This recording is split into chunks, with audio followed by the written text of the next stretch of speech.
မင်္ဂလာပါခင်ဗျာ Raccoon Entertainment မြန်မာမှပြန်လည်ကြိုဆိုလိုက်ပါတယ်ယခုဗီဒီယိုမှာကတော့ဖုန်းနဲ့ YouTuber လုပ်ချင်သူများအတွက် YouTube ပေါ်ကိုဖုန်းနဲ့ဗီဒီယို upload တင်နည်းကိုကျွန်တော်ပြောပြပေးသွားမှာပါဒါဆိုစလိုက်ကြရအောင်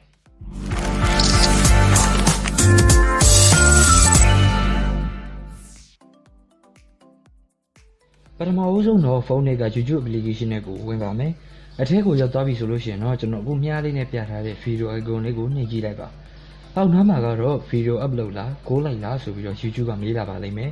အခုကတော့ video upload ကိုပဲရွေးလိုက်ပါမယ် video upload ကိုနှိပ်ပြီးပြီဆိုလို့ရှိရင်တော့လူကြီးမင်းတို့ upload တင်တဲ့ video ကိုရွေးချယ်လိုက်ပါပြီးရင်နှိပ်လိုက်ပါဒါဆိုရင်တော့အခုလိုနေရာမျိုးရောက်သွားပါလိမ့်မယ် app detail ဆိုတဲ့ခေါင်းစဉ်အောက်မှာကတော့ title တွေထည့်ရမယ် description ရေးရမယ် visibility ရွေးရမယ် location ထည့်ရမယ် playlist ထည့်ရမယ်ဒါမျိုးတွေလုပ်ရပါတယ်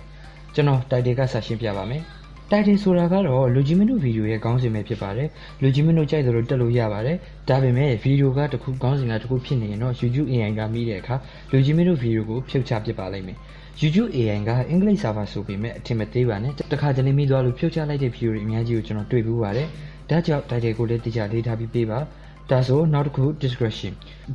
ဆိုတာမှာကလူကြီးမင်းတို့ဗီဒီယိုနဲ့ပတ်သက်ပြီး viewer တွေကိုပြပြချင်တာတွေရေးလို့ရပါတယ်ကျွန်တော်ဆို link တွေပေးချင်တဲ့အခါဗီဒီယိုမှာအညွှန်းထည့်လိုက်ပြီးတော့ description မှာ link ထည့်ပေးလိုက်ပါတယ်ဒါမျိုးလည်းလုပ်လို့ရသလိုဗီဒီယိုကဘာကြောင့်ပါဆိုတဲ့သဘောနဲ့လည်းစာတူညီလေးရေးလို့ရပါသေးတယ်ပြီးတော့ဗီဒီယိုလေးကိုကြိုက်နေတတ်လို့ရှိရင် like and subscribe လေးလုပ်ပေးသွားပါဦးနော်ဆိုတာတွေစရရတယ်မျိုးစုံရေးလို့ရပါတယ်လူကြီးမင်းတို့ကြိုက်လို့သာချေမုံပါနောက်တစ်ခုကတော့ visibility ပဲဖြစ်ပါတယ်သူ့မှာတော့ public, unlisted, private, secure ဆိုပြီးတော့မျိုးစားလေးမျိုးရှိပါတယ် public ကတော့ viewer တွေကြည့်လို့ရပြီဆိုပြီးတော့ public ချပေးလိုက်တာပါ unlisted ကတော့ video link ချပေးမှအဲ့ link ကိုဝင်ပြီးတော့ကြည့်လို့ရတာပါ private ကတော့ viewer တွေကြည့်ဖို့ ready မဖြစ်သေးဘူးဆိုပြီးတော့တင်ထားတာပါ secure ကတော့လူကြီးမင်းတို့စိတ်ကြိုက်အချိန်ရွေးချယ်ပြီးမှပြတာပါနောက်တစ်ခု location ကိုသွားပါမယ် location ကိုနှိပ်ပြီးတော့မြန်မာဆိုပြီးတော့ရိုက်ရှာလိုက်ပါတွေ့ပြီဆိုလို့ရှိရင်တော့နှိပ်လိုက်ရုံပါပ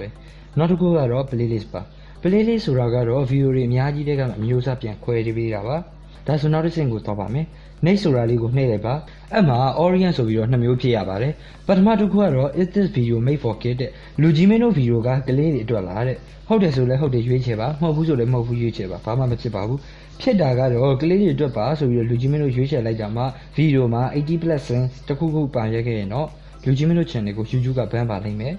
နောက်တစ်ခုကတော့ do you want to restrict your video to an outdoor audience တဲ့လူကြီးမင်းတို့ဗီဒီယိုကိုရွေးရောက်ပြီးသားသူတွေအတွက်ပဲဆိုပြီးတော့ခွဲခြားခြင်းပါလားတဲ့လူကြီးမင်းတို့သဘောပါပဲခွဲခြားခြင်းလဲဆိုလဲရဲနေပါမခွဲခြားခြင်းဘူးဆိုလဲနှိုးနေပါပြဿနာမရှိပါဘူးဒီလိုဆိုလို့ရှိရင်ဗီဒီယိုကို upload တင်လိုက်လို့ရပါပြီဒါမှမဟုတ်လဲ private ပဲထားပြီး upload တင်လိုက်ပါရပါတယ်ပြီးမှ AC YouTube Studio application နဲ့တွားပြီးတော့ထပ် setting ချိန်လို့ရပါတယ် YouTube Studio ကိုတွားပြီးတော့ setting ချိန်တာကိုလည်းကျွန်တော်ဒီဗီဒီယိုမှာပဲဆက်ပြီးတော့လုပ်ပြလိုက်ပါမယ်ဒါဆို YouTube Studio application နဲ့ကိုတွားလိုက်ရအောင်ပါ YouTube Studio ကြောင့်ဘုံမသိသေးဘူးဆိုလို့ရှိရင်တော့ကျွန်တော်ရှင်းပြပြီးသားဗီဒီယိုလေးရှိပါတယ်အဲ့ဗီဒီယိုရဲ့ link ကိုလည်းအောက်က description မှာပဲထည့်ပေးလိုက်ပါမယ်အဲ့မှာတွားရောက်ကြည့်ရှုပေးပါဒါဆို YouTube Studio ကြီးပြန်တွားရအောင်ဗီဒီယိုတွေကိုဝင်လိုက်ပါပြီးမှလူကြီးမင်းတို့ setting ချိန်ခြင်းတဲ့ဗီဒီယိုကိုရှာပြီးထောက်လိုက်ပါဒီလိုဖြစ်သွားပြီဆိုအခုကျွန်တော်မြားလေးနဲ့ပြထားတဲ့ခဲတံပုံလေးကိုနှိပ်လိုက်ပါသူကတော့ခုနက YouTube ထပ်ပို့ပြီးတော့စုံပါတယ်သူကတော့တက်တွေပါလာပါတယ် effect setting ပါလာပါတယ်ကျန်တာတွေကတော့ရှင်းပြပြီးသားပါဒါကြောင့်မို့တက်တဲ့ effect setting ကိုပဲကျွန်တော်ရှင်းပြသွားပါမယ်တက်ဆိုတာကတော့ viewer research engine မှာရှာတဲ့စလုံးလေးတွေကကျွန်တော်တို့ရဲ့တက်တွေထဲမှာ viewer တွေရှာလိုက်တဲ့စလုံးလေးတွေကရှိနေလို့ရှိရင်ကျွန်တော်တို့ video တွေကိုအဲ့တက်ဆိုတဲ့စကားလုံးလေးတွေကပဲ viewer တွေစီပို့ဆောင်ပေးလိုက်ပါတယ်ဥပမာပြရမယ်ဆိုလို့ရှိရင်ကျွန်တော်ရဲ့ video တက်တွေကိုထည့်ပေးလိုက်ပါမယ်ဒါဆိုနောက်တစ်ဆင့် effect setting ကိုသွားပါမယ်ဒီမှာကတော့ category license and right ownership comment distribution option ဆိုပြီးတော့၄မျိုးရှိပါတယ် category ကစပါမယ် category ကတော့ video ပေါ်မူတည်ပြီးတော့ခွဲခြားရတာပါအဲ့မှာအမျိုးအစားအများကြီးရှိပါတယ်လူကြီးမင်းတို့ video နဲ့ပတ်သက်ပြီးတော့ category ကိုရွေးချယ်ပါ license and right ownership ကတော့လူကြီးမင်းတို့ video ကို mobile ခွင့်ရှုတာပါ